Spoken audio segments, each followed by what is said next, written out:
Boa tarde a todas e todos. Eu sou a Daniela Bezerra, estou aqui novamente, nessa sequência de 4 aulas sobre uso abusivo de álcool e outras drogas, abordagens exitosas. Então, vocês estão ouvindo bem? Vocês podem mandar recadinhos aí no chat do lado de vocês e nós vamos interagir com vocês através do chat, tá? Hoje nós vamos receber a professora Vanessa Clementino Furtado, que é mestre em Psicologia Social, é professora do Departamento de Psicologia da UFMT. Eu vou começar falando com vocês hoje porque eu quero só relembrar que essa é a 4ª aula de uma sequência de 4 aulas que começou em junho. Dia 3 e 5 de junho, se não me engano, uma aula fui eu sozinha, a segunda aula foi a Gabriela, junto com a Suzana Furtado, com a Suzana Sandin. A terceira aula foi dia 27 com a psiquiatra Luana Pérez Frick e hoje com a professora Vanessa Furtado. Então, essa é uma iniciativa da Coordenadoria de Promoção e Humanização da Saúde, da Superintendência de Atenção à Saúde da Secretaria Estadual. Uma das ações prioritárias que nós temos na Coordenadoria de Promoção é o enfrentamento do uso abusivo do álcool e outras drogas. Então, a forma como nós estamos abordando esse assunto não é especificamente sobre serviços especializados, mas sim uma maneira de vocês conseguirem fazer um primeiro acolhimento, um primeiro olhar com pessoas que têm algum tipo de sofrimento relacionado com o abuso de substância. Então, posteriormente, a gente pode pensar numa outra forma de abordagem já com serviço especializado. Hoje, particularmente, nós vamos abordar o matriciamento, e a experiência da professora Vanessa no trabalho em rede, matriciamento, redução de danos, o trabalho não só de CAPS, mas também com toda a rede ao redor do CAPS. Se vocês tiverem alguma dificuldade, vocês podem falar no cantinho, no chat, e aí a gente vai ajustando como for melhor para vocês, tá? Então, agora a gente vai dar um tempinho só para mudar o slide e a professora Vanessa vem falar com vocês. Oi, boa tarde. Eu sou a professora Vanessa. Eu trabalho no Departamento de Psicologia. E eu queria primeiro agradecer a Dani pela possibilidade da gente estar aqui falando sobre redução de danos, que é um tema tão importante para a política de álcool e outras drogas. E o tema que a gente pensou em falar para pensar a redução de danos é o matriciamento. Desde que eu converso com as pessoas que trabalham na área de saúde mental, seja na área de saúde mental em CAPS transtorno, seja em CAPS AD, parece que um grande nó do que a gente tem, ou da grande dúvida dos procedimentos que prevêem a RAPS, é o que é matriciamento, como fazer, onde fazer.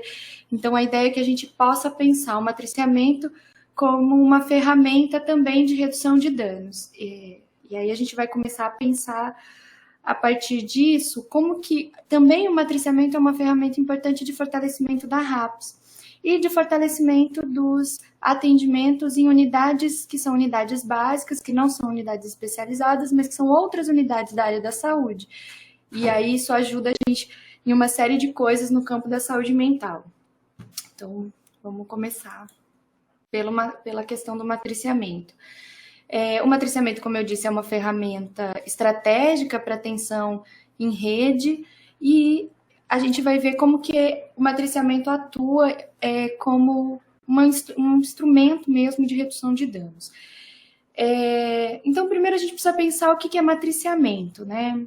O matriciamento, ele de acordo com a cartilha do Ministério da Saúde, o matriciamento é um tipo de cuidado colaborativo em saúde mental e atenção primária. Isso quer dizer que é um tipo de atenção colaborativa. Na cartilha, o matriciamento se restringe aos serviços de saúde mental, álcool e drogas, com atenção primária, mas eu vou contar de experiências que vocês vão perceber que o matriciamento ele pode ir muito além da assistência dos CAPs, das equipes especializadas, à atenção primária. Então, a gente vai pensar o matriciamento como um instrumento e uma ferramenta que pode ampliar e muito a rede de cuidados.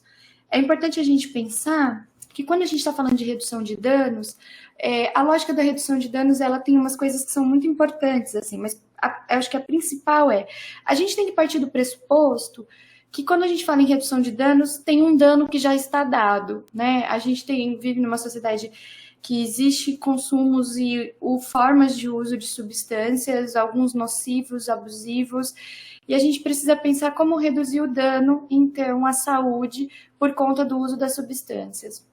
E aí, substâncias tanto lícitas quanto ilícitas, né?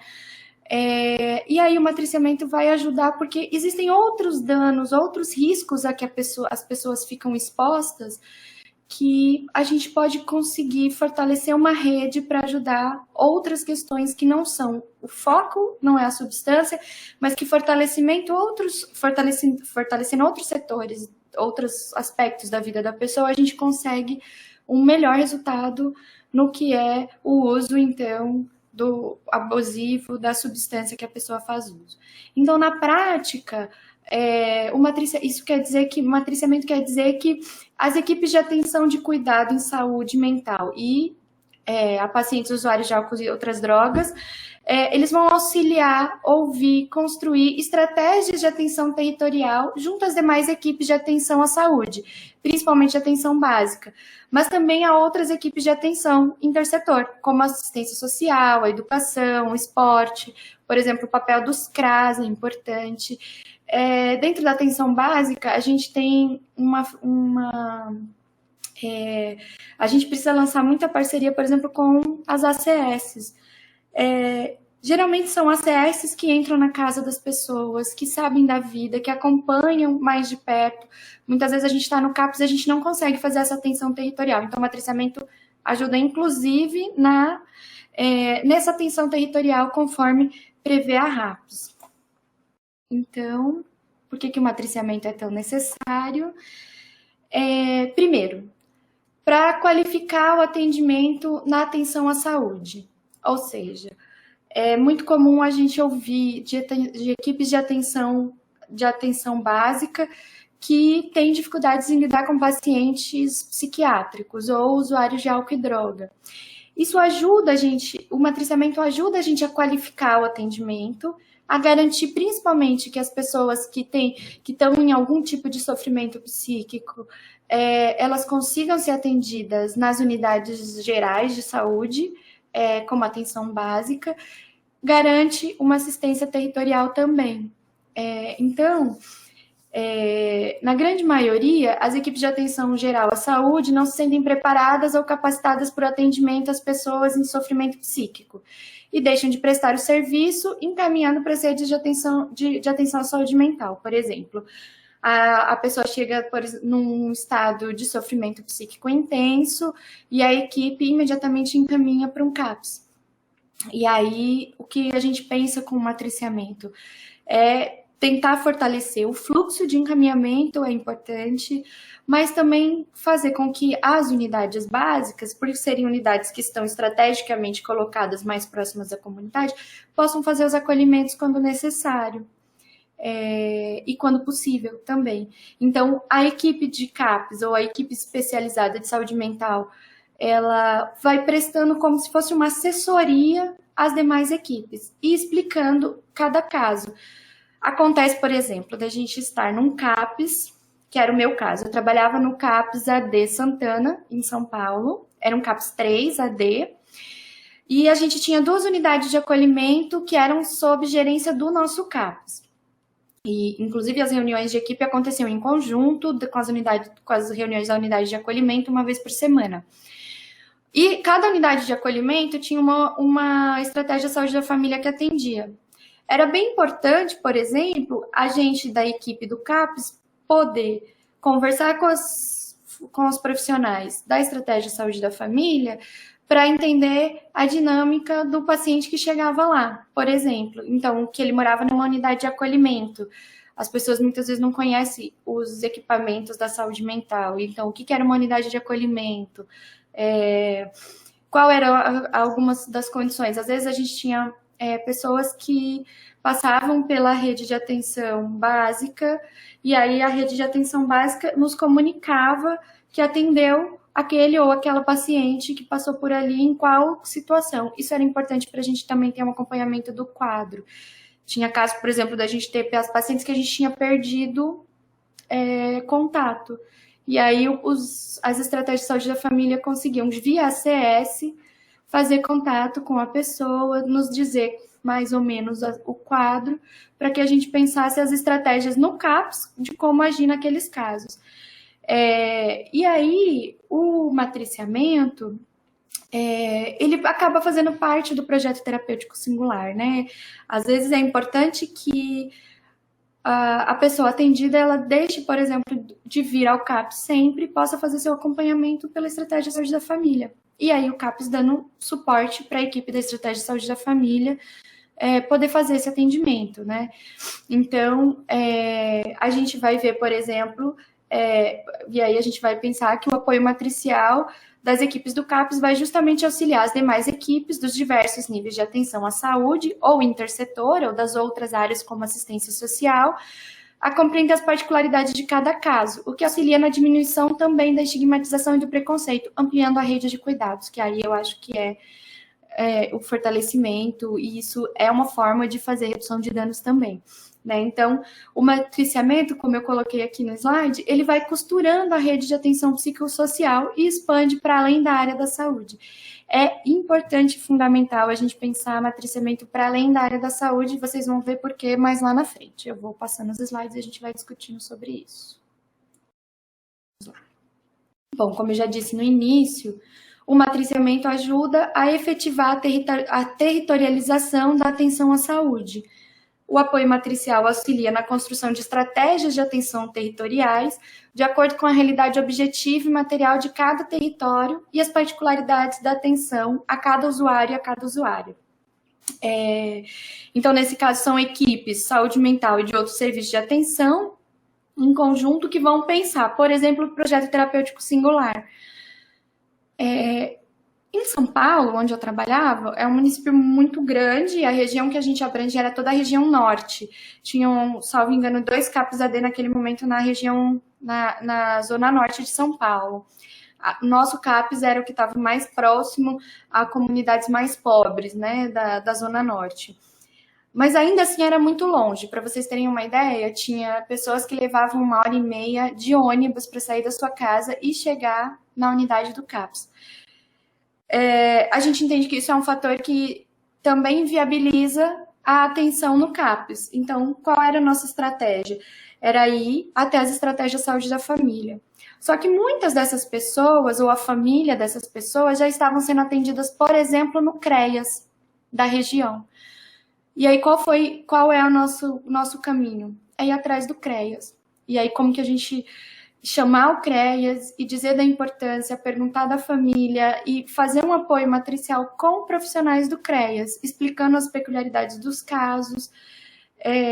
Teve casos, por exemplo, de pessoas que não tinham condições de pegar o ônibus porque não tinham dinheiro para isso. E aí, fazer um apoio com assistência social foi importantíssimo naquele momento para que a gente garantisse, pelo menos, que a pessoa tivesse condições de pegar ônibus. Então, o matriciamento, ele lança essas possibilidades de abertura e de ampliação da rede de cuidado, que eu acho que isso é o fundamental, né?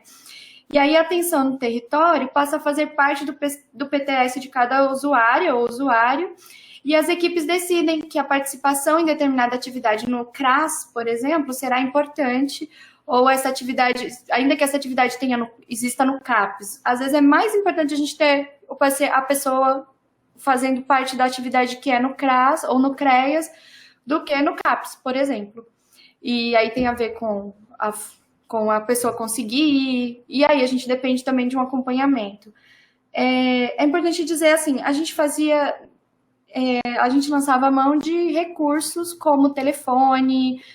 Na época não tinha muito celular, assim, o WhatsApp não estava tão difundido como está agora, mas a gente usava o telefone das unidades para poder fazer o acompanhamento. E muitas vezes, quando a pessoa vinha para os atendimentos de referência, para repensar o PTS, que esses aconteciam uma vez por mês, a gente via se ela estava ou não participando das atividades territoriais. E assim, a gente a gente consegue uma rede de cuidado e a gente consegue também trazer as pessoas para o CAPES, que isso era importante naquele momento, e dependendo do momento que a gente estava, dependendo do momento da pessoa atendida, né, da usuária ou do usuário.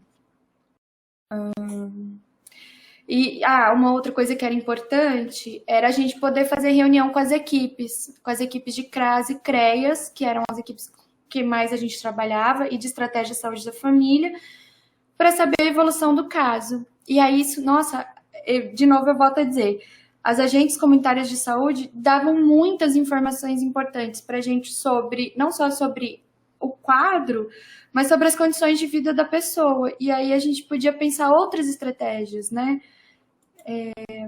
Vamos ver se mais para frente a gente fala disso, e aí eu vou trazer outros exemplos. Então, o matriciamento também ajuda a gente a pensar a integralidade da saúde, né? A saúde das usuárias e usuários, uma atenção integral. Muitas vezes as pessoas estão expostas a riscos ou vulnerabilidades que estão para além da sua condição de sofrimento psíquico, né? E aí a gente precisa olhar um pouco para isso, né? As pessoas, e aí eu coloquei algumas coisas para a gente poder pensar aqui. As pessoas em sofrimento psíquico também demandam outros tipos de atenção à saúde, e assim como qualquer outro usuário ou usuário, devem ser compreendidas a partir de seu contexto social e realidade objetiva material, para ser atendido em suas demandas e necessidades. E aí um exemplo, as condições de vulnerabilidade expõem as pessoas em situação de risco à sua saúde. E aí, quando a gente consegue minimizar as condições de vulnerabilidade, consequentemente, a gente minimiza os riscos à saúde. Eu vou contar um exemplo de como a gente fez um apoio matricial numa equipe de eu fazia parte, isso na cidade do interior de São Paulo, fiz parte de uma equipe de ambulatório de saúde mental, e a gente tinha uma extensão de atendimento numa UBS. Como que a gente fez um apoio matricial legal nesse caso? A gente tinha, eu ia à UBS e participava de reuniões com as pessoas, com as profissionais que lá estavam, e aí a gente ia dizendo sobre as condições de sofrimento, mas apareciam diversos casos, assim, outros casos que pareciam que não tinham muito a ver com saúde mental. O caso de uma senhora que ela tinha uma ferida aberta na panturrilha, e a ferida não fechava. E ela vinha todo dia, ela morava a umas 2 quadras dessa UBS, e ela vinha todo dia na UBS fazer curativo, E as pessoas muito criticavam os hábitos de higiene dela. E aí, nesse primeiro momento, eu não tinha muito contato com ela. E aí, um dia, ela chega falando algumas coisas, as pessoas acham que ela tá com um discurso delirante. E aí me chamam para ouvir o caso, né? Para saber se ela estava com um discurso delirante. Mas ela contava de condições difíceis da vida dela, assim, né? E aí eu falei, olha, eu acho que a gente podia pensar em fazer uma visita domiciliar e conversar com ela no domicílio, pensar o que a gente pode fazer por ela e entender um pouco da realidade que ela traz. E aí, de fato, a gente entra na casa, a gente consegue, né, fazer a visita domiciliar, conversa com ela aceita, a gente vai até a casa, a residência, a gente encontra uma casa numa condição muito, assim, ruim, de condições materiais e tudo. E aí a gente percebe que tinham coisas que pra gente parece muito básico, assim, né? Você ter produtos de higiene pessoal. Mas ela não tinha, porque ela não tinha condições de comprar. Então ela usava aqueles sabões feitos de resto de óleo de cozinha. E este era o sabão de lavar louça, de tomar banho, de lavar cabelo. Então o que a gente foi organizando, né, para este caso, né? E de fato, em alguns momentos, ela tinha um discurso que a gente não compreendia muito bem. O que a gente organizou nesse caso? Uma rede de atenção e a gente fez uma parceria com o CREAS da região. A gente chamou a Secretaria de Assistência Social, informou do caso e mostrou as situações. Vejam, ela tinha o caso, neste caso específico, era uma pessoa que tinha uma ferida na panturrilha que não cicatrizava. Ela ia fazer os curativos corretamente, a prefeitura em algum momento despendeu remédios que eram umas pomadas que eram super caras para ver se ela se conseguia ajudar, mas o que efetivamente ajudou na cicatrização foi a gente conseguir organizar as condições dela, inclusive de higiene, ela ter condições, por exemplo, de ter produtos de higiene na sua casa para conseguir fazer o tratamento adequado. Não era uma coisa que era um desleixo dela. Ela não tinha condições de comprar as coisas para manter. Aliás, a casa era muito arrumada, muito bem organizada dentro do possível. Então, o matriciamento ajuda a gente a olhar para essas coisas também, assim, né? A gente pensar, quando eu digo das condições objetivas e materiais das pessoas, é importante a gente saber qual o recurso que a pessoa tem para lidar com uma situação, ou não lidar com essa situação, né? E aí saber quais setores a gente aciona. E aí, por isso que eu digo que também o matriciamento transcende o campo da saúde. Pode ser com assistência social, pode ser com a educação, pode ser até com a segurança pública. Eu vou contar mais para frente outros casos que a gente precisou fazer matriciamento com a guarda... como chama? A GCM, que é guarda municipal. Mas eles tinham uma base comunitária e a gente precisou fazer conversas com eles, mas aí eu vou contar mais para frente. Bom, o matriciamento também ele é importante para efetivar o princípio de equidade do SUS. É um princípio que a gente diz tanto, fala tanto, só que quando chega um paciente que é usuário de álcool e droga, ou que é um paciente numa condição de sofrimento psíquico, nossa, parece que a gente não sabe fazer nada mais. Parece que a coisa mudou. Se a gente pensasse o que é o princípio de equidade, a gente ia entender que dentro dessas peculiaridades que as pessoas nos apresentam, o sofrimento psíquico, o uso de álcool e drogas, ele está dentro dessas particularidades. E isso é só mais um outro aspecto do cuidado e atenção que a pessoa precisa. Então, quando eu digo lá na frente, o matriciamento ajuda a quebrar o preconceito, a quebrar o estigma sobre os pacientes em sofrimento psíquico e usuários de álcool e droga.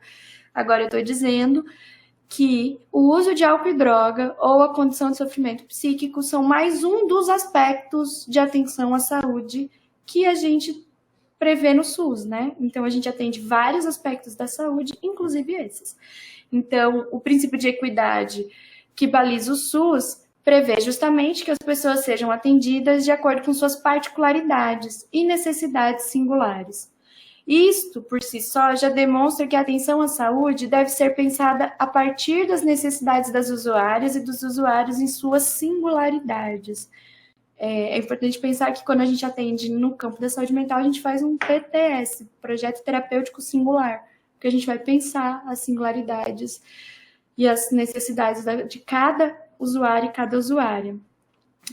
Portanto, cada uma e cada um são compreendidos como seres singulares, mediadas por suas particularidades, os recursos objetivos materiais, bem como sua sociabilidade direta, as relações que constrói na comunidade, no trabalho, com a família, e essas devem ser levadas em conta para a atenção em saúde, seja de uma pessoa em sofrimento psíquico, seja de uma pessoa com qualquer tipo de outras necessidades de atenção à saúde.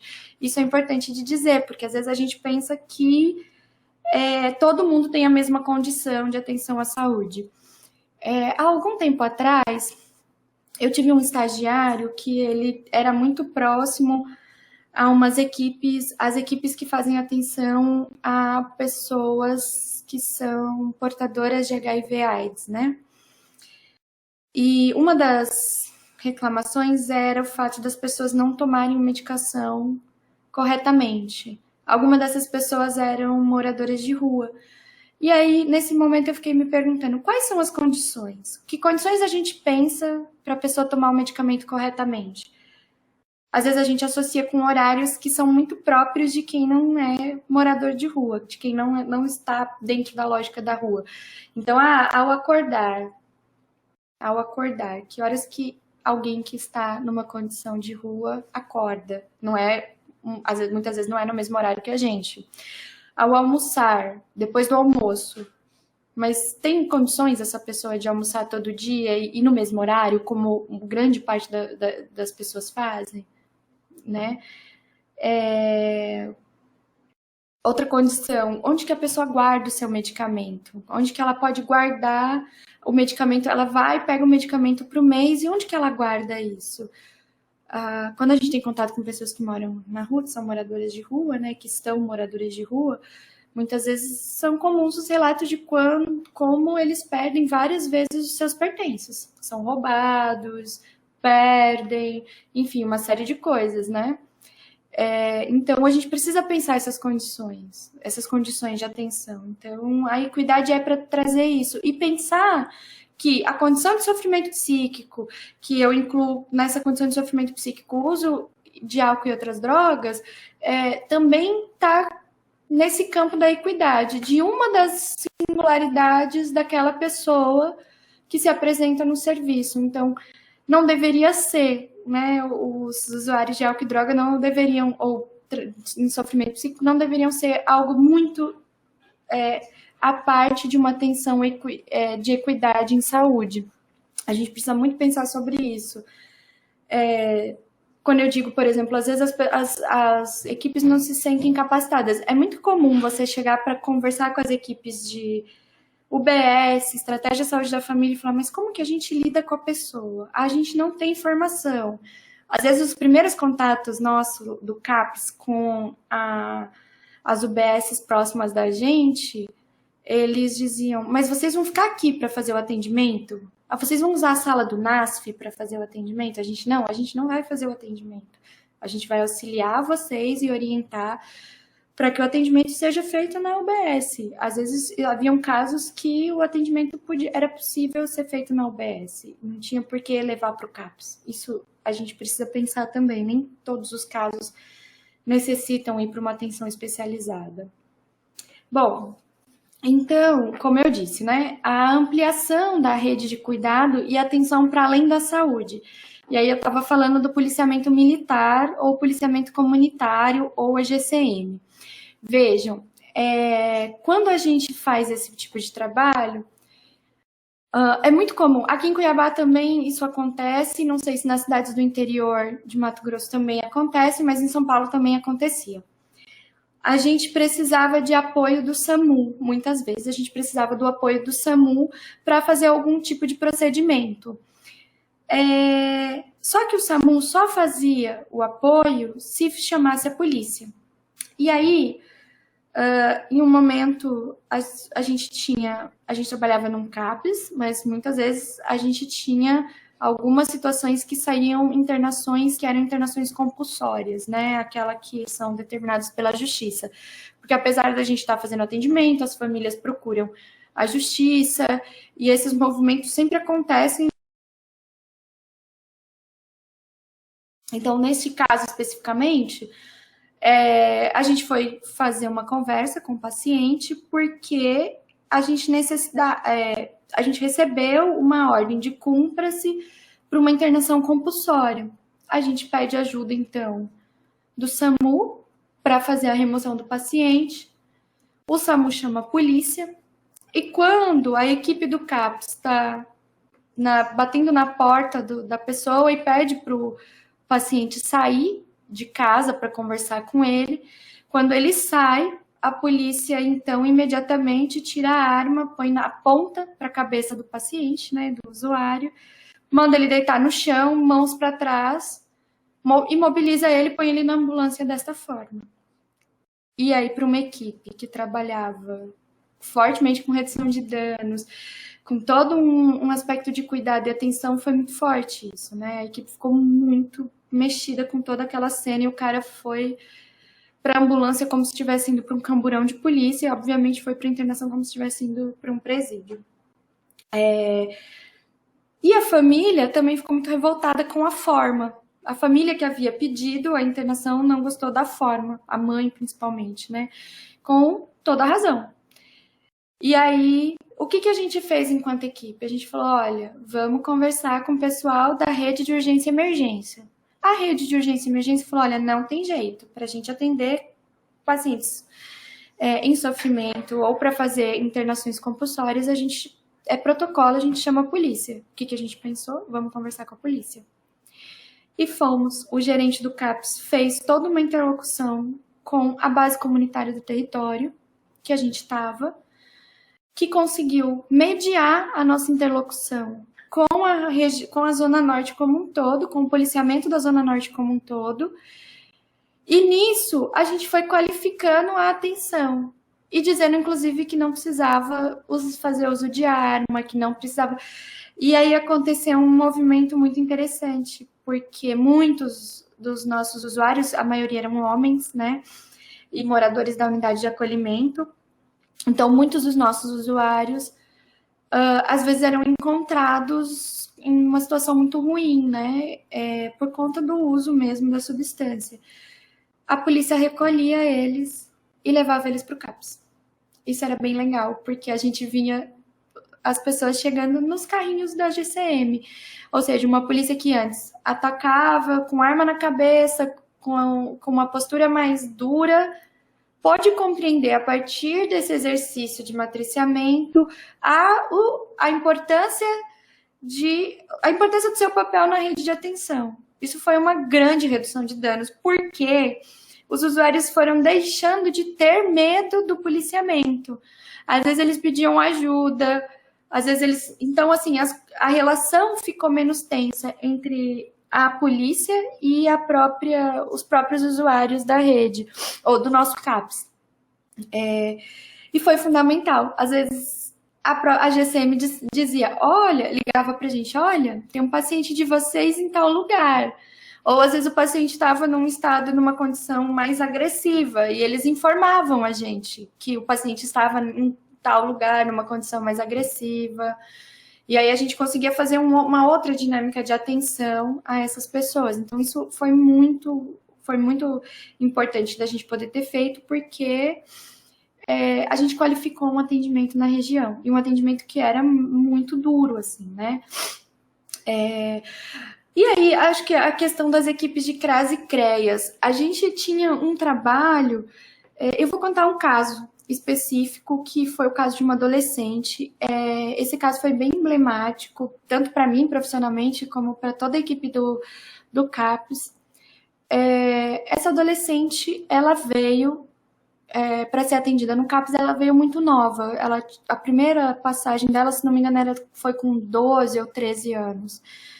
E ela já fazia uso de álcool e drogas. Ela tinha família, mas diversas vezes ela se colocava em situação de rua, ficava muito tempo longe da família. Quando eu entrei no caso, a situação era a seguinte: ela estava numa internação, numa unidade de internação,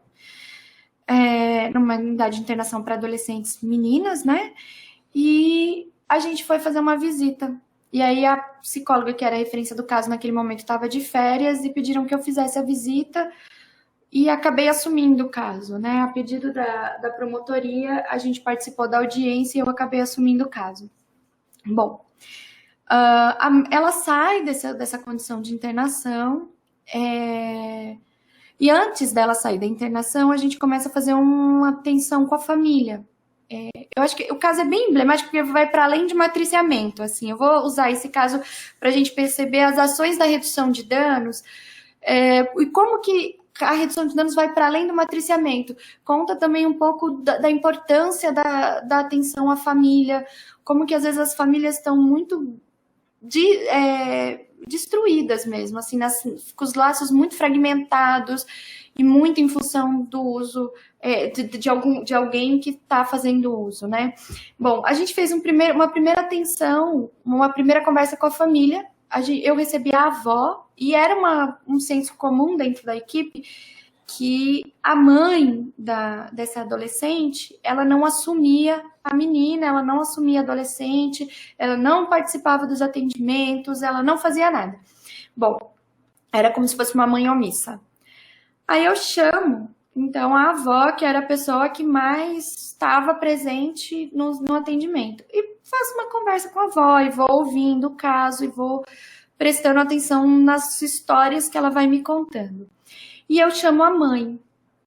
E a mãe muito resistente de ir ao CAPS, mas a gente insiste, insiste, insiste. Como a menina ia sair da internação, estava em caos, né? A família estava muito agoniada de saber como vai receber essa menina. Eu chamo a mãe para conversar.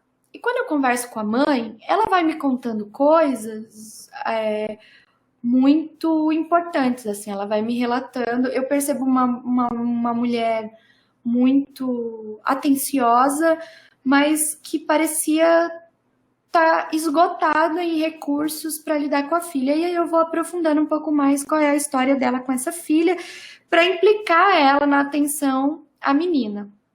E ela me conta que ela engravidou muito nova, com 15 anos. Quando ela engravida, a mãe dela junta ela, o namorado dela, e bota para morar dentro de casa. Quando a criança nasce, a mãe dela coloca ela numa condição de que ela era uma adolescente de 15 anos e, portanto, não sabia cuidar de um bebê, e vai tomando as frentes e contando para ela o quanto que ela não daria conta de cuidar de uma criança. E me parece que é um movimento que ela estava repetindo até hoje, tanto ela quanto a mãe. Ela sempre se colocando numa condição de quem não dava conta de cuidar dessa criança, né, a adolescente que estava internada, e a avó acusando a mãe a todo momento. Eu resolvo, então, chamar as duas junto para conversar. E aí eu quase provoquei uma guerra dentro da sala de atendimento, saíram faíscas para todos os lados, mas nada explodiu, ainda bem. Bom, eu coloquei as duas para conversar porque eu achava que elas precisavam se ouvir, elas não se falavam mais. Depois que eu fui saber disso, elas não se conversavam mais. Inclusive, a mãe da adolescente, ela já tinha um outro menininho de, na época, 3 ou 4 anos, que ela não deixava ele nem ir visitar a avó. Então, era uma relação muito fragmentada. E eu coloco as duas para conversar. E é uma conversa muito dura, muito difícil, elas não se olham e fica uma cena muito tensa. Eu não tinha entendido que a tensão na relação era desse tamanho. Bom, a gente vai lidando da forma como tá, e a única coisa que eu digo a elas que o meu interesse ali era em pensar o bem-estar da menina que ia sair da internação e como que elas, enquanto família dessa menina, podiam se unir na atenção e no cuidado a essa família, a essa menina que ia sair da internação, porque a gente não queria que ela voltasse para a rua. Bom, a menina vem da internação, a gente promove, então, o CAPS que eu trabalhava era um CAPS 3, a gente faz um acolhimento dela no CAPS 3 e a gente decide que ela vai ficar acolhida por 15 dias. E aí eu trago a mãe para o atendimento e eu digo, olha, você precisa se implicar porque a sua filha é menor de idade, ela só pode ficar aqui com o maior de idade e a gente vai trazer ela para internação. A mãe acompanha a menina em quase todos os dias de internação, né, de acolhimento dentro do CAPS. Todos os dias a gente tinha um projeto para essa moça. Ela vai conhecendo a equipe. Olha, ainda sendo uma equipe de saúde mental que lida com usuários de álcool e droga, a equipe tinha muito preconceito em relação a essa menina.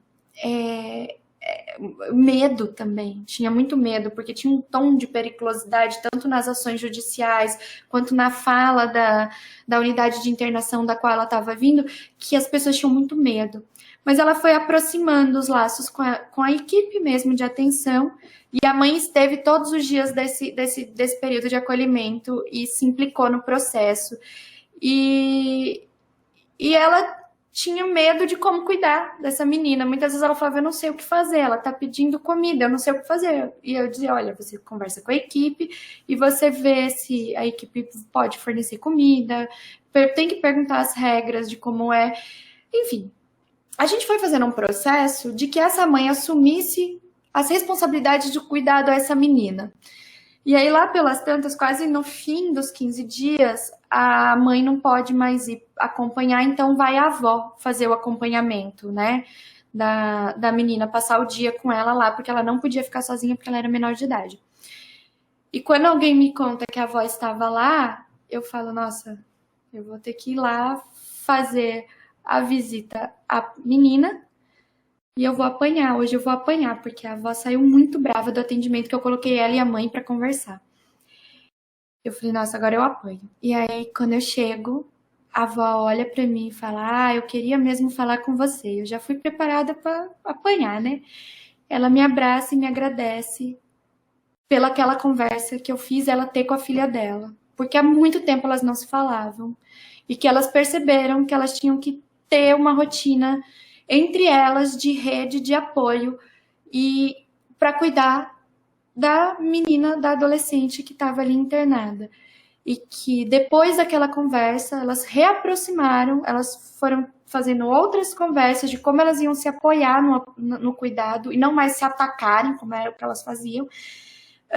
Inclusive, num final de semana, a mãe deixa, então, o menino mais novo, né, o menininho de 4 anos, e passar o final de semana na casa da avó. E a avó estava extremamente emocionada com isso. Isso foi uma história muito legal porque deu suporte para essa adolescente, um suporte familiar importante para essa adolescente. E a família se organiza. Aí essa adolescente sai do acolhimento, vai para a casa da mãe e ela volta para a rua. Ela volta a fazer uso de drogas, ela volta a se colocar em situação. Quando ela volta para o CAPS, ela está um mês depois, um pouco mais de um mês, ela está extremamente debilitada, mal conseguindo andar, com o cabelo sem tomar banho há dias, e ela pede acolhimento. E a gente acolhe de novo. Ninguém julga, ninguém briga, a gente acolhe de novo. E aí ela vai me contando onde é que ela fica, em qual rua ela fica.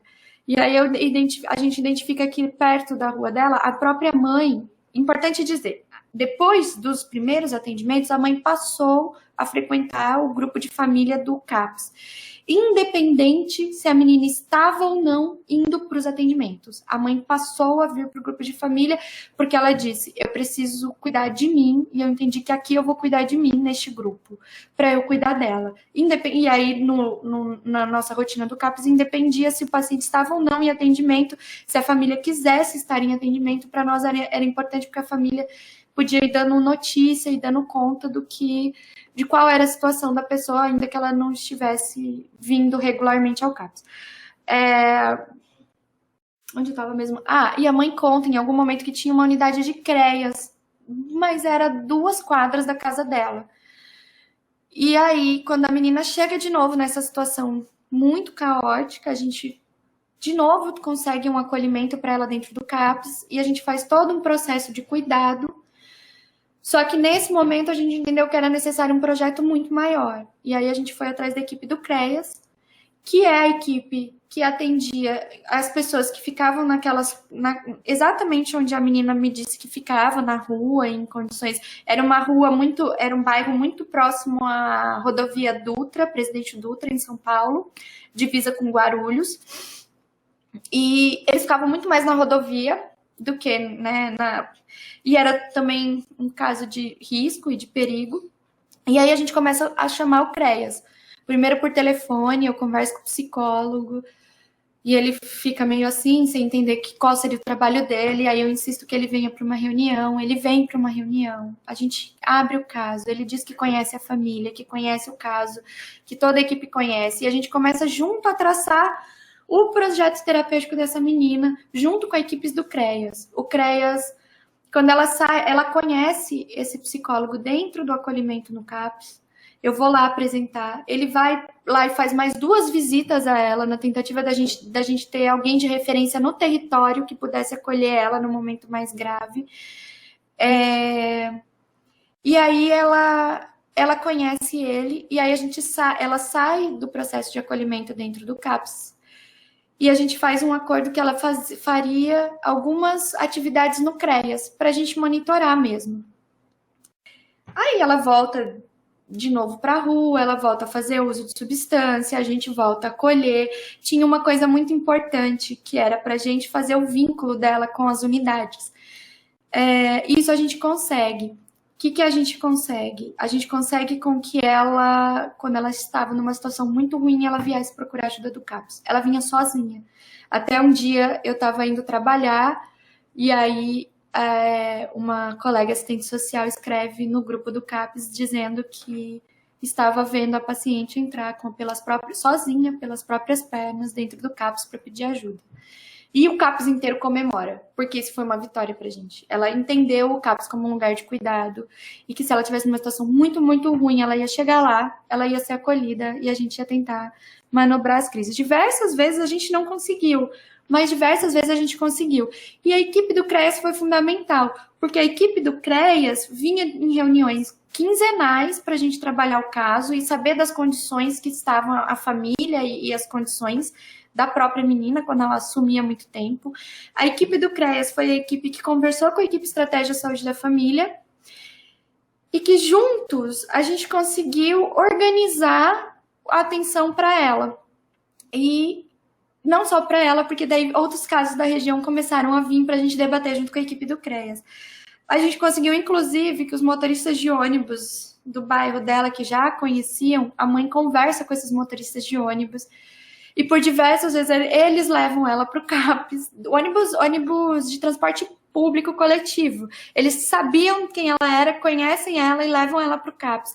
E muitas vezes ela saía do CAPS, às vezes 6 da noite, e ela pegava o ônibus e a mãe dizia para mim, fica tranquila que os motoristas conhecem ela e eles vão trazer ela para casa. E dito e feito, ela ia.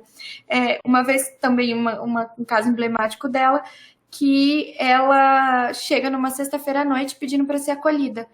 E eu fico tentando questionar com ela por que ela precisa ser acolhida. E ela, por que sexta-feira? E eu, o que tem a ver com sexta-feira? Por que sexta-feira? E eu, o que tem a ver sexta-feira? Até que ela me diz, você não sabe que sexta-feira é o dia que todo mundo sai do trabalho e vai fazer um happy hour e usa todas as coisas possíveis, álcool e cocaína e tudo? Eu falei, eu sei. Entendi. E aí a gente vai manobrando o caso, eu ligo para a mãe, e aí a gente vai manobrando o caso. A mãe usa uma estratégia de dizer para ela, vem para casa que eu vou pedir pizza, aí a gente vai, daí a mãe fala para mim, fica tranquila, pode mandar ela no ônibus, que o ônibus conhece, ela sabe qual ônibus pegar. Ela vai com uma técnica de enfermagem, acompanha ela até o ponto de ônibus, ela pega o ônibus, a gente garante que ela entra no ônibus, que vai para casa dela, o motorista dá ok, que vai cuidar dela, ela chega em casa, ela come pizza, ela passa o final de semana em casa. Desse final de semana para frente, ela passa a vir intensamente ao CAPS e ao CREAS. Ela vai fazendo esse movimento. Enfim, esse foi um caso muito legal que a gente conseguiu potencializar o matriciamento para além das equipes de saúde. E é muito legal porque até hoje eu pergunto dela, eu pergunto do caso, e eu sei que ela está há quase 2 anos em casa, sem fazer uso de qualquer substância.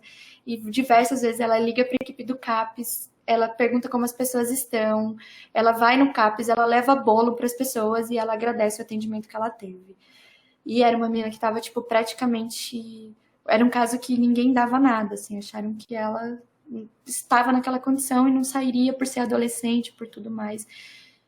E foi um caso de sucesso, assim, né? A gente conseguiu fazer. Então, eu conto esse caso porque ela tinha tantas outras necessidades, foi tão emblemático, ele demonstra a força que a gente tem de fazer um matriciamento, de fazer de manter uma boa relação com as equipes de assistência social, de estratégia de saúde da família, de fortalecer o trabalho das ACS, que eu acho que elas são como se fossem... Elas estão capilarizadas no território, e aí é importante fazer isso. E de toda a equipe dentro da própria unidade do CAPS, que olhou para esse caso de um outro jeito. Então, este caso nos mostra o que é o que é atuar na redução de danos, né? Como é fazer redução de danos? Por que a gente acha tão importante ter o grupo de família? Por que é importante fazer matriciamento? Por que é importante que essas pessoas tenham uma rede ampla de cuidado? E ela era uma adolescente, que eu acho mais interessante que uma das coisas que ela conversa com o psicólogo do CREAS é se a droga já tinha afetado muito a cabeça dela, se ela não ia conseguir mais estudar. E aí eles tentam organizar um processo para ela estudar, e como se era possível. A última notícia que eu tive, eles estavam tentando ver se era possível ela fazer um EJA. Então, isso demonstra também a potência da nossa ação, né? Da nossa atividade e do que é a redução de danos, porque a gente está pensando no longo prazo, a gente não está pensando no imediatismo. Óbvio que muitas vezes tem situações que o imediato é importante. Por isso que eu digo, é importante a gente fazer matriciamento com a rede de urgência e emergência. Às vezes a gente vai precisar de situações imediatas. Em cidades, por exemplo, que não tem um CAPS 3, com a estrutura que eu tive, por exemplo, em São Paulo, fazer o matriciamento com o hospital geral e rede de urgência e emergência é fundamental para garantir vínculo. A gente tinha um trabalho, como eu disse, né, eu trabalhei nesse CAPS e trabalhei numa cidade, num ambulatório numa cidade do interior de São Paulo que não tinha CAPS, não tinha rede de atenção. A única coisa que a gente tinha era esse ambulatório. As únicas profissionais psicólogas de saúde estavam nesse ambulatório, eu era particular. E aí a gente fez uma série de ações com diversos outros pacientes, né? Outros usuários e usuárias. Pessoas que estavam em sofrimento psíquico, ou não só com uso de álcool e drogas. A gente tinha, por exemplo, um trabalho junto à promotoria do município, a equipe da promotoria, e que a gente sentava uma vez por mês, uma vez a cada 2 meses, com a equipe, assistência social, da promotoria, assessor, assistência social, não lembro mais. Às vezes o próprio promotor estava presente nas reuniões para a gente pensar alguns casos em conjunto, porque tinha coisas que a gente demandava da promotoria também. Essa cidade tinha um hospital, que era um hospital Santa Casa, não tinha nem UPA. Então, esse hospital Santa Casa atendia as urgências e emergências. Quando não dava conta de atender neste hospital Santa Casa, mandava para o município de referência, que era Mogi das Cruzes. Então, é importante a gente pensar isso, porque quando a gente também fez um movimento com a equipe do hospital, a gente conseguiu que a equipe tivesse um outro olhar para as pessoas que chegassem ali em sofrimento. A gente conseguiu, de novo, organizar o fluxo de encaminhamento.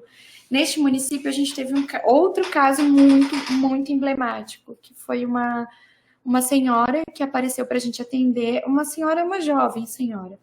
Ela tinha acabado de ter um filho, ela tinha um bebê de uns 7, 8 meses, e ela aparece com encaminhamento de uma hipótese diagnóstica de esquizofrenia, estava com um discurso delirante, tinha sido medicada com Aldol na Santa Casa, e ela vem, inclusive, acompanhada por uma técnica da Santa Casa. O município era muito perto, então dava para a gente fazer esses acompanhamentos a pé, né? Ela vem, inclusive, acompanhada, então, pela técnica. Ela passa por um plantão de acolhimento que a gente tinha lá, por um plantão de triagens, na verdade.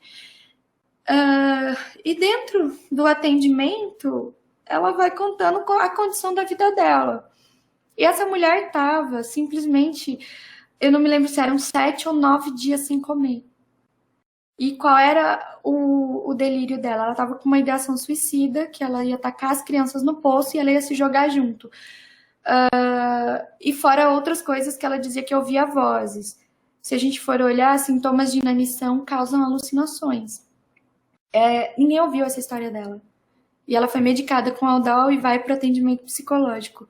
Quando a psicóloga que atende, não fui eu, foi uma colega minha, quando a psicóloga atende ela, ouve a história dela, imediatamente aciona a assistência social e faz todos os encaminhamentos. E aí, assim, além dos encaminhamentos, a gente liga para a assistência social, olha, vou mandar uma pessoa, a situação é essa, tem como receber, quais são os procedimentos que a gente precisa fazer aqui para encaminhar, tem como fazer referência contra referência, né? Então, também trabalhado dentro do SUS. E quando a gente consegue fazer isso, ela entra num auxílio emergencial de cesta básica, ela entra num auxílio tinha um programa que chamava Mais Leite, em São Paulo, ela entra no auxílio para receber leite, e a assistência social faz o cadastro dela para ela entrar no programa Bolsa Família. As outras crianças dela, tinha mais 2 crianças, não passavam por tanta condição, porque como elas estudavam, elas tinham merenda na escola, então elas não passavam tanta fome. Passavam fome, mas não tanto quanto ela e o bebê. E quando a gente organiza isso, e ela passa a comer, ela vem mais 2 vezes para atendimento no ambulatório, para acompanhamento no ambulatório. E os sintomas remitem. Então, vejam a importância da gente conseguir também ouvir. Quando a gente trata as coisas muito dentro do que é um discurso delirante, pensa que isso é um discurso sem sentido, às vezes vale a pena a gente parar para ouvir e perceber as necessidades e as peculiaridades das pessoas. Então, esse caso não era um caso específico de saúde mental, era um caso que, quando a gente conseguiu organizar um atendimento de assistência social para ela, e isso é o atendimento que a gente precisa fazer. Depois desse caso, a gente foi fazer uma conversa com a equipe do Hospital Santa Casa, porque era uma equipe que atendia vários outros casos no município, inclusive as urgências, emergências, as pessoas em surto, as pessoas que passavam mal por uso abusivo de álcool, ou seja, eles passaram a ter um outro olhar para atender essas pessoas. Foi muito, muito legal também poder fazer esse trabalho, porque as pessoas não tinham muita noção, assim, se podia, não podia, e passava. Os médicos diziam, então quer dizer que pode ser verdade o que o louco está dizendo? A gente, sim, quer dizer que pode ser verdade, porque a moça chega dizendo que ela não comia, essa moça do caso, né? Que ela não estava comendo, que ela estava passando fome, mas ninguém ouve essa história. Todo mundo coloca ela no campo do delírio, e óbvio que quando as pessoas, teoricamente, colocam alguém nesse lugar, parece que não tem sentido o que ela está falando. Bom, enfim. Eu tô vendo aqui, deixa eu só ver se eu tenho ainda tempo de continuar, pode?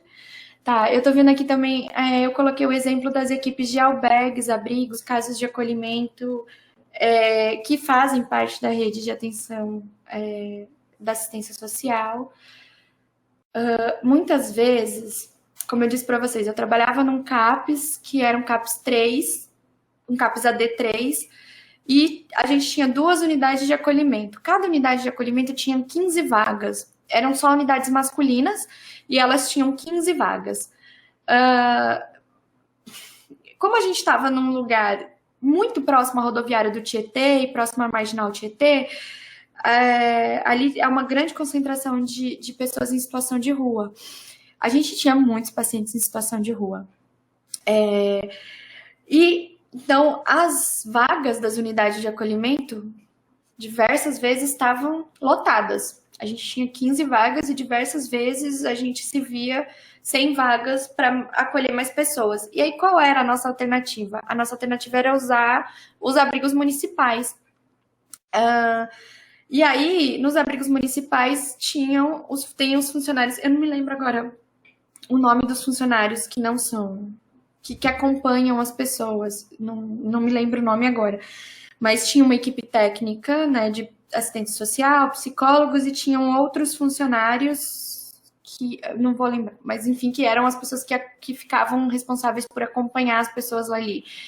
A gente faz uma conversa com o assistente social e a psicóloga do lugar, do abrigo que era mais próximo. Só que a gente também vai fazer a conversa com as outras pessoas, o pessoal que era o pessoal da cozinha, o pessoal de limpeza, para que a gente pudesse ampliar o atendimento. Então, por exemplo, a gente começou a ter alguns lugares que a gente tinha mais facilidade de encaminhar os nossos usuários, os usuários do CAPS, que, como eu disse, na sua grande maioria eram homens. Porque quando a gente fazia o encaminhamento, quando eles chegavam muitas vezes com o encaminhamento de um CAPS AD, a equipe falava, não, CAPS AD não, né? A gente não vai abrigar uma pessoa do CAPS AD por causa do uso de álcool, de droga. Eles botavam, e aí a gente organizou, inclusive, um formato da equipe, colocar algumas regras, assim, né? De não fazer uso de substância lá. Enfim, tinha uma série de regras, e ir para esse lugar fazia também parte do projeto terapêutico. Era interessante. Às vezes a gente usava esse lugar como uma extensão da unidade de acolhimento. A pessoa saiu da unidade de acolhimento, ela fica abrigada nos albergues municipais, para dali ter condições de poder gerenciar a própria vida. E aí a gente tinha regras também, a gente ajudou a organizar um pouco essas regras, e um atendimento mais fácil, porque quando a gente faz esse movimento de estar sempre em contato com as equipes, de ligar, de conversar, isso ajuda muito, porque a gente se aproxima enquanto equipe, e aí a gente consegue discutir outras dificuldades que a gente vai tendo ao longo do trabalho, né? Deixa eu ver. Então, como eu estava dizendo, o matriciamento, ele se configura como uma importante ferramenta de redução de danos. E aí, eu gosto muito de ampliar a lógica da redução de danos para além do usuário de álcool e drogas, para pensar que a redução de danos ela pode ser efetiva em diversos outros momentos, né? Quando a gente está falando, por exemplo, para mim, da forma como eu percebo que é a redução de danos, quando a gente está falando, por exemplo, de prevenção e promoção à saúde, a gente está falando em redução de danos. A gente está falando em como não deixar que os agravos aconteçam. Ou, em caso dos agravos já instalados, como que a gente faz para reduzir o dano minimamente? Porque, às vezes, a nossa angústia, como o caso da adolescente que eu contei para vocês. A nossa angústia quer resolver o problema num minuto, naquele minuto. A gente não quer esperar, porque como que essa menina vai ficar na rua mais tempo? Mas eu aprendi também, ao longo dos anos, lidando com pacientes assim, que a gente tem um momento, a nossa atuação tem limites, e às vezes a gente precisa aprender a respeitar esses limites. Então, vejam, era muito angustiante eu saber que ela não estava mais na casa da mãe, quando a mãe vinha para os grupos de família e me contava isso. Eu fui tentando achar estratégias, mas que não fossem estratégias muito solitárias, porque talvez, às vezes, também a gente se coloca num lugar de que quem vai resolver os problemas do mundo. A gente não vai, a gente precisa de equipe, a gente precisa de estratégia, a gente precisa implicar também os setores públicos nessa resolução. Então, as estratégias que a gente foi tentando fazer junto, enquanto equipe de CAPS, foi quais os dispositivos que a gente aciona e onde a gente aciona, como que a gente orienta para que a gente traga essa menina de volta, né? Porque ela não fique na rua, porque não era o que eu queria, obviamente. Mas isso levou tempo, levou muito tempo. Eu acho que levou mais de 6 meses, 7 meses de idas e vindas dela na rua, até que ela consegue não ir mais para a rua. Então, também tem uma coisa da gente poder lidar com a nossa própria frustração, porque às vezes a gente vai fazer tudo isso e não vai dar certo, simplesmente. É isso, a pessoa vai voltar para a rua. Então, lidar com pacientes usuários de álcool e droga é o tempo todo poder lidar com a nossa frustração, assim. Mas de pensar que dessa frustração a gente pode construir estratégias, né? Peraí, qual outra estratégia eu posso lançar a mão? E aí o matriciamento, ele vem muito forte para a gente costurar a rede, para a gente ampliar as estratégias de atuação, para a gente poder ouvir de outros atores quais as possibilidades de atenção. Eu aprendi muita coisa sobre CRAS e CREAS fazendo matriciamento, porque eu conseguia ouvir o que o CRAS e o CREAS podiam oferecer naqueles casos. Ou o que é a estratégia de saúde da família, como eu falei para vocês. Depois que eu percebi quão fundamental eram as ACS, eu falava, gente, a gente precisa fortalecer as ACS, assim, né? Acho que é um dos trabalhos mais importantes, porque elas estão capilarizadas, elas sabem do dia a dia, geralmente são pessoas que moram no mesmo bairro, então esse acompanhamento é fundamental. Nem sempre a gente conseguia fazer busca ativa, é outro drama dentro do CAPS, né? Tem que fazer busca ativa. Nem sempre nós, equipe de CAPS, conseguíamos ir fazer busca ativa. Quem fazia isso pra gente? A CS. A CS falar, e a gente dizia o nome do paciente. Elas diziam, eu sei quem é, eu vou lá atrás dele, vou falar.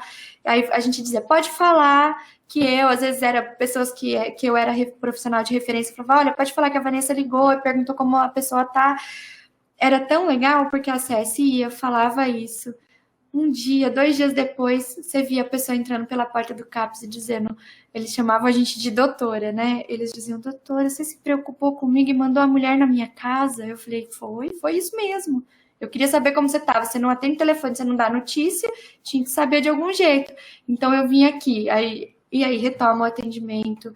Então, esse vínculo que eu acho que o matriciamento nos propicia ajuda numa série de coisas. Não é a solução do mundo, né? Não vai resolver todos os problemas do campo da saúde, mas consegue fazer com que a gente vá tecendo não só a rede de atenção, mas também tecendo laços entre as equipes profissionais. Eu acho que isso é bem importante quando a gente está trabalhando com pessoas que têm uma complexidade, demandam essa complexidade de atenção.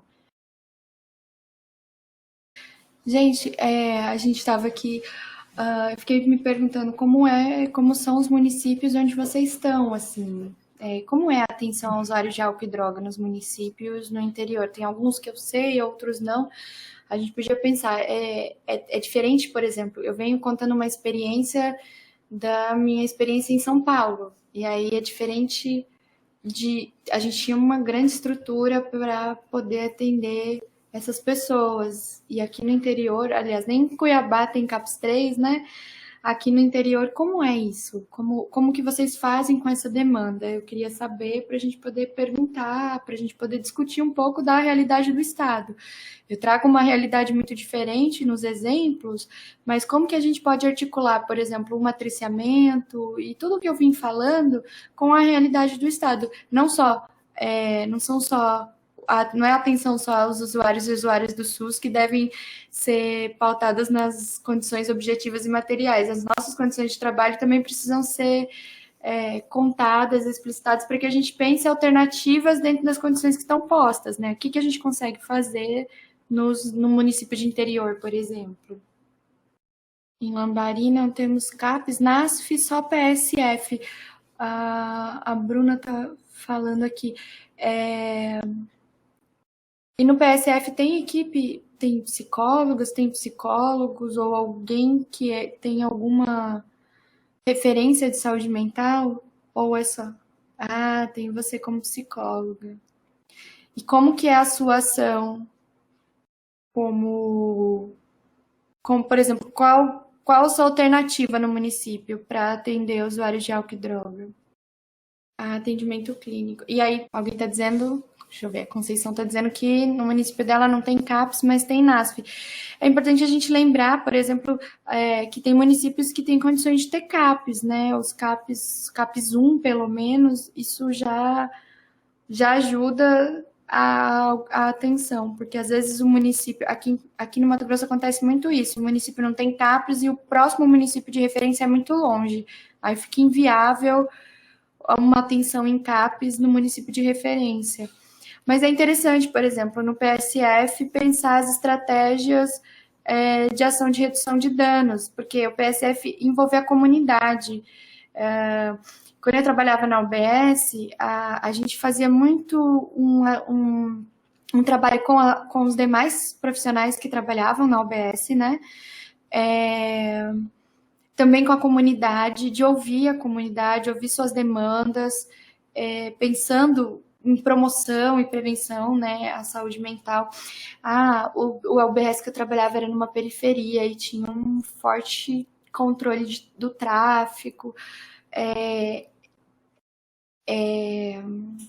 e tinha muito uso de drogas, assim, principalmente aos finais de semana, né, um município de pessoas, de trabalhadoras e trabalhadores da indústria de São Paulo. O município era meio que um município dormitório, assim, né, as pessoas iam para lá, trabalhavam em São Paulo e moravam nesse município, né?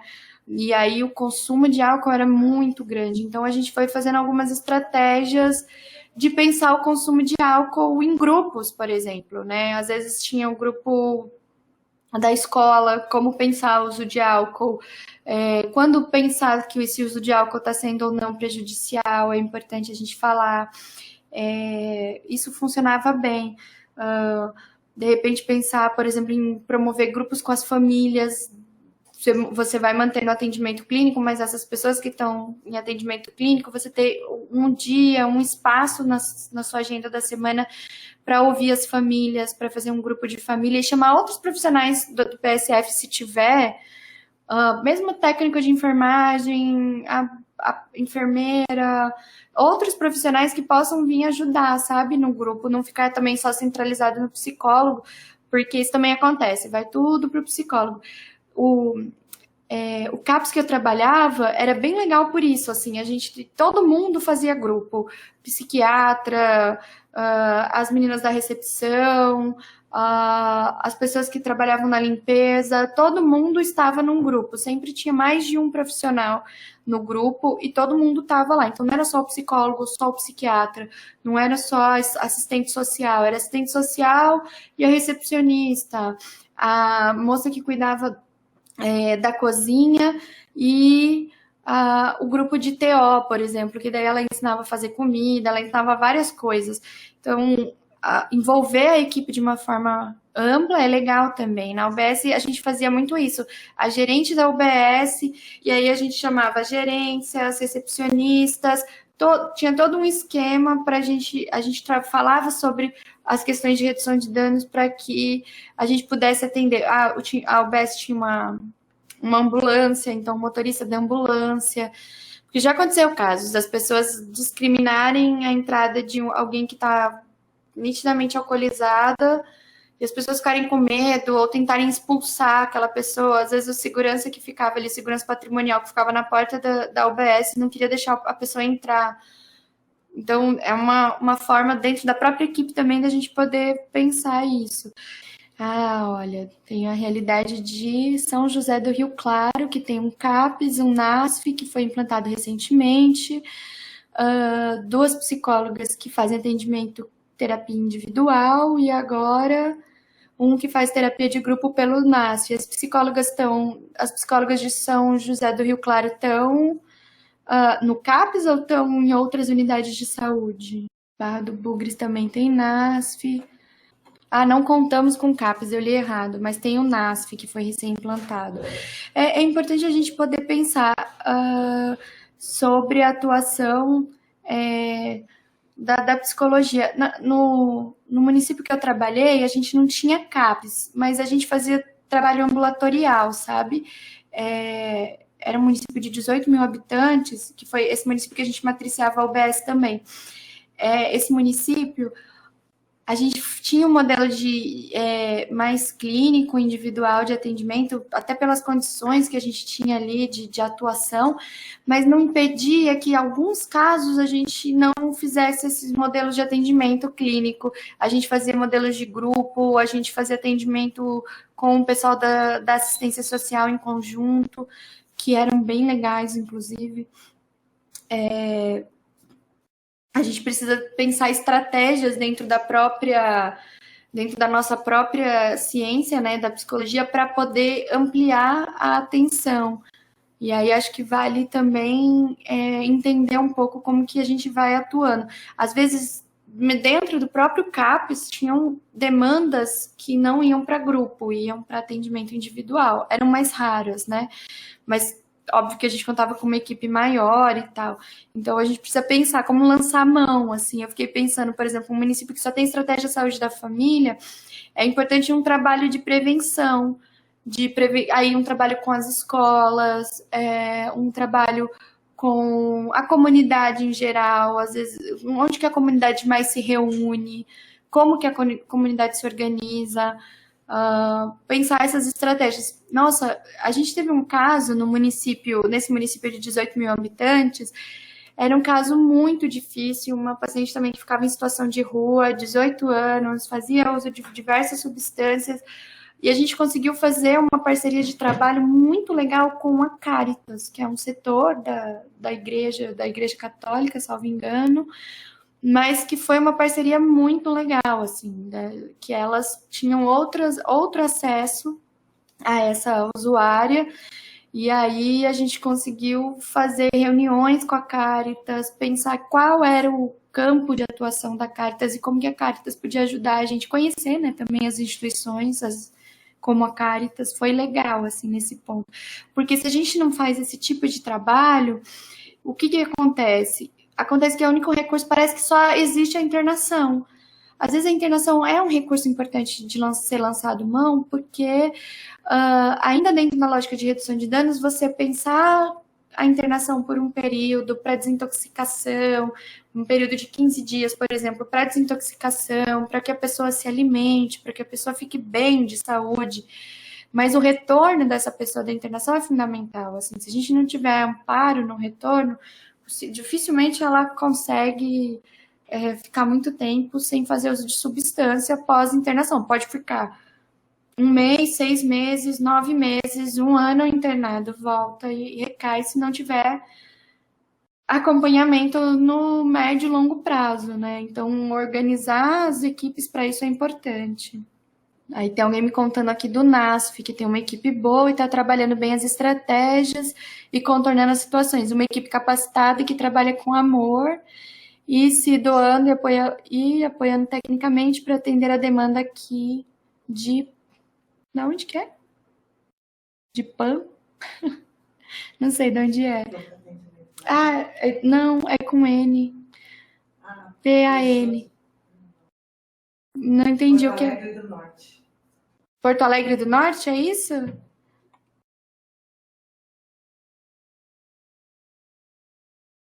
Ah, isso mesmo, de Porto Alegre do Norte.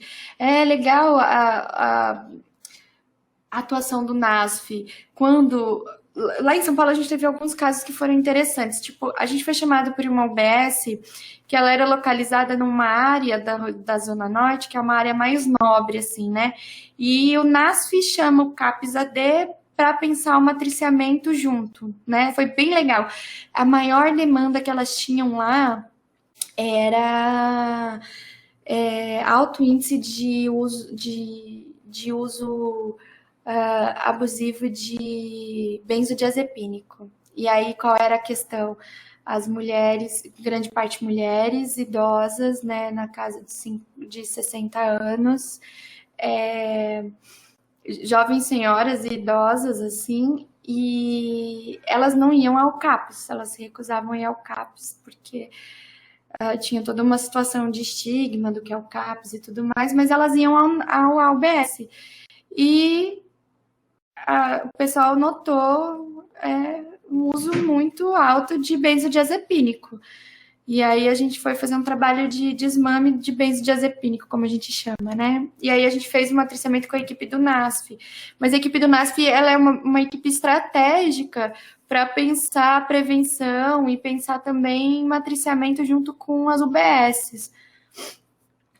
Deixa eu ver aqui. Na UBS onde trabalho, fazemos reunião de matriciamento com médico, enfermeiras, técnicas de enfermagens, ACS, dentista, juntamente com o NASF, uma vez ao mês, onde as ACS participam e vem a demanda e o psicólogo, nutricionista, a educadora física, a enfermeira do NASF e farmacêutica.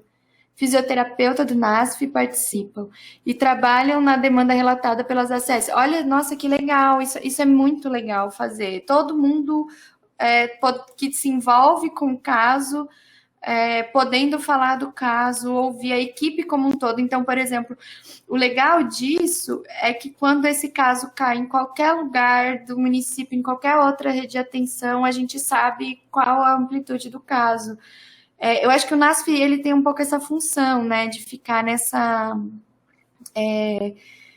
atuação de retaguarda mesmo. Eu gosto de pensar a atuação do NASF nesse sentido, que vai dando uma retaguarda para a equipe da UBS. Quando você tem UBS e NASF junto, parece que a gente consegue dar conta dessas demandas melhor. Isso é bem importante mesmo. É importante também a gente pensar que a política de redução de danos, ela vem sendo muito questionada, mas muitas das questões que eu vejo tem muito mais a ver com a falta de organização dos serviços do que com a efetiva ação de uma estratégia de redução de danos, né? E o que a gente não pode perder de vista é que quando a gente tira de campo todas essas complexidades da saúde, o NASF, a UBS, quando a gente tira isso de campo, parece que a gente só coloca uma única possibilidade para a pessoa, que é internar. E às vezes as pessoas estão em umas realidades diversas, assim. Eu já tive, por exemplo, contato com pacientes que foram para uma internação e perderam vínculos importantes, vínculos de emprego, vínculos de familiares, de relações importantes. Então, a gente tem que pensar a partir disso, né? Não é fácil também. Eu acho que o fortalecimento das famílias, quando as pessoas têm famílias próximas, que moram juntas, isso também é importante, que a família acaba fazendo um apoio ali para aquela pessoa em diversos momentos e para a gente, quando profissional, assim, né? Às vezes você tem casos de que o paciente não aparece, mas quem aparece é a mãe, a esposa, são os filhos. Então, a gente precisa pensar sobre os atendimentos à família, o fortalecimento dos atendimentos à família, instrumentalizar as famílias com estratégias de redução de danos, porque as famílias vão fazendo as coisas muito na intuição, assim, né? De como que eu faço para manter essa pessoa dentro de casa, para ela não sair para usar drogas. Mas tem hora que a gente precisa também instrumentalizar a família para que vire um apoio. Olha que legal, olha que legal. O NASF, olha, eu vou ler, porque é muito legal mesmo. Olha a importância da atuação do NASF enquanto instrumento de prevenção. É isso que eu chamo de prevenção. O NASF ultimamente fez uma reunião com um grupo selecionado de pacientes com transtornos de ansiedade e depressão leve. E o que observei como médica da UBS na prática foi uma redução do número de consultas e receitas por esses transtornos. Nossa, isso é muito importante, porque se você for ver, uma das principais demandas que chega para quem é médico, principalmente, é o uso de antidepressivo. E aí, como que esses usos vão sendo feitos, né? A gente tem diversos estudos que mostram, por exemplo, que o uso de antidepressivo, de benzodiazepínico, cronificam sintomas de ansiedade, cronificam sintomas de depressão. Então, conseguir diminuir receita... Nossa, isso é uma estratégia incrível. O NASP fez um excelente trabalho.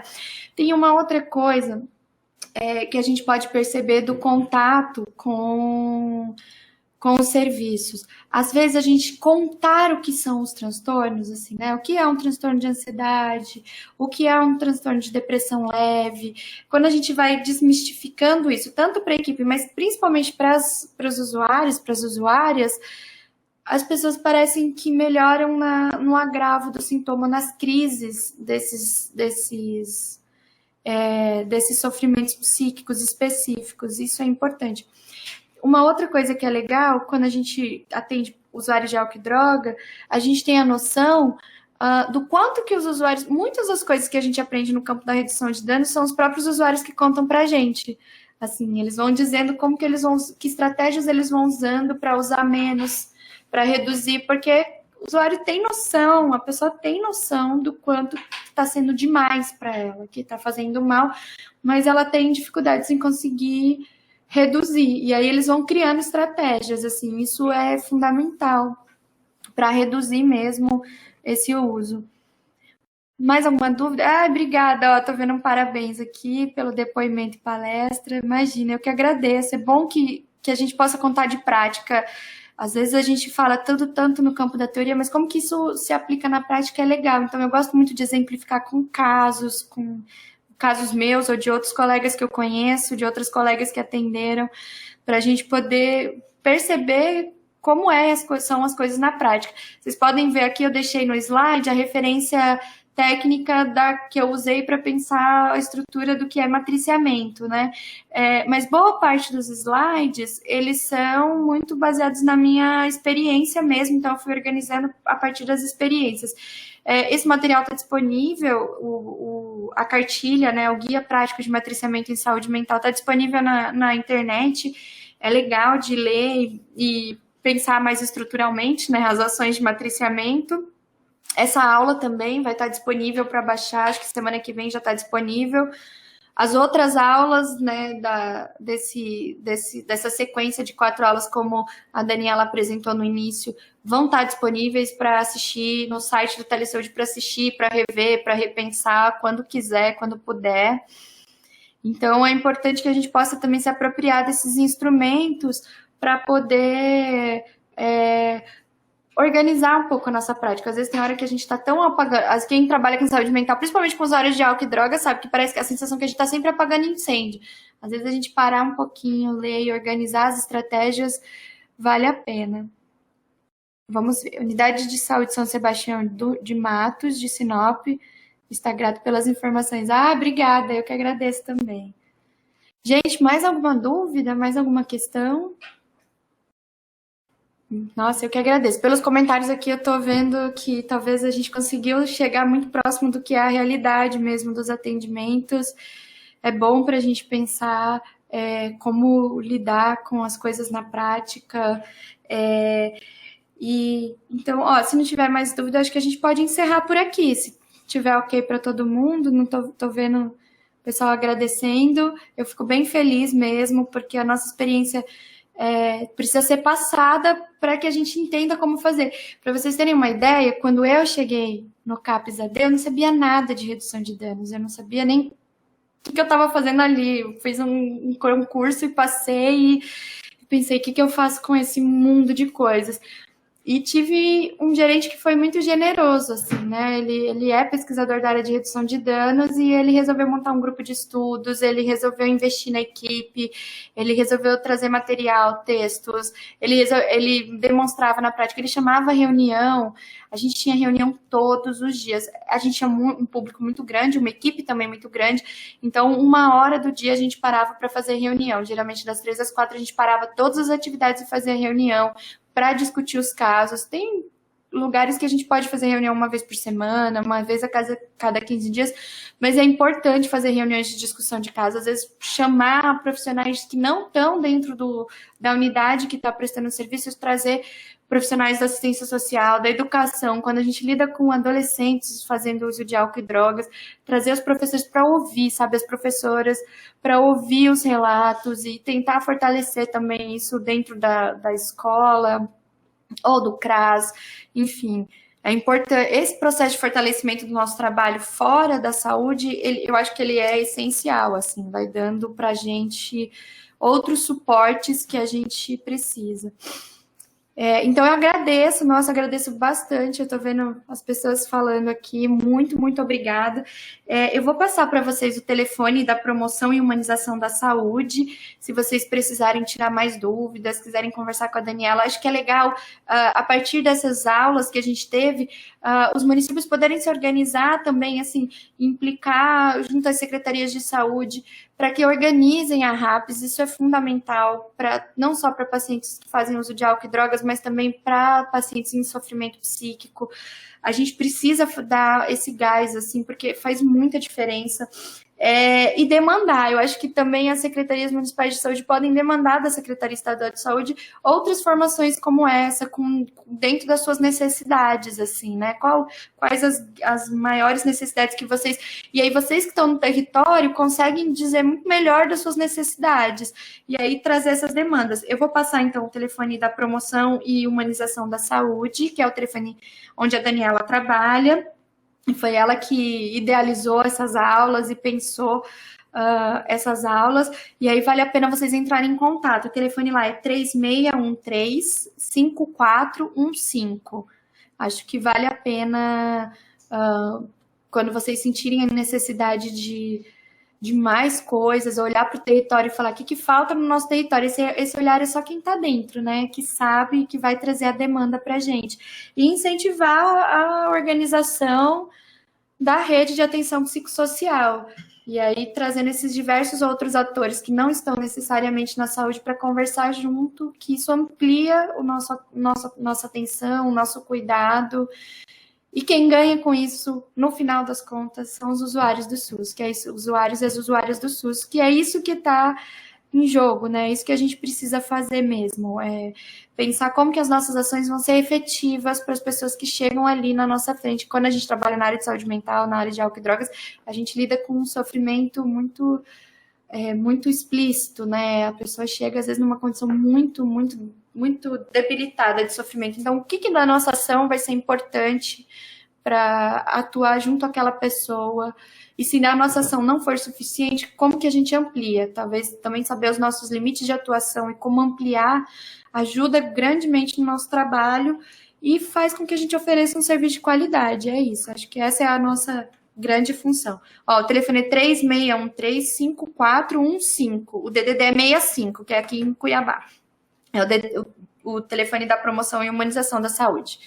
Bom, só tenho a agradecer de novo a Daniela por ter me convidado para estar aqui, agradecer a participação de vocês, ouvir também dos depoimentos de vocês, como que se organiza o trabalho, pensar que a gente precisa dessas organizações, pensar que o paciente da saúde mental é um paciente que precisa de atenção integral como qualquer outro. Às vezes a gente tem demandas clínicas que são importantes, às vezes os clínicos não querem atender porque é saúde mental, mas a saúde mental não dá conta de tudo. É só uma parte do quão integral são os seres humanos, né? Então, acho que é importante a gente manter esse tipo de atuação e só tenho a agradecer. Espero que daqui para frente as coisas que a gente falou aqui nessa sequência de 4 aulas possam fazer diferença na vida profissional e na atuação de vocês, tá bom? Obrigada.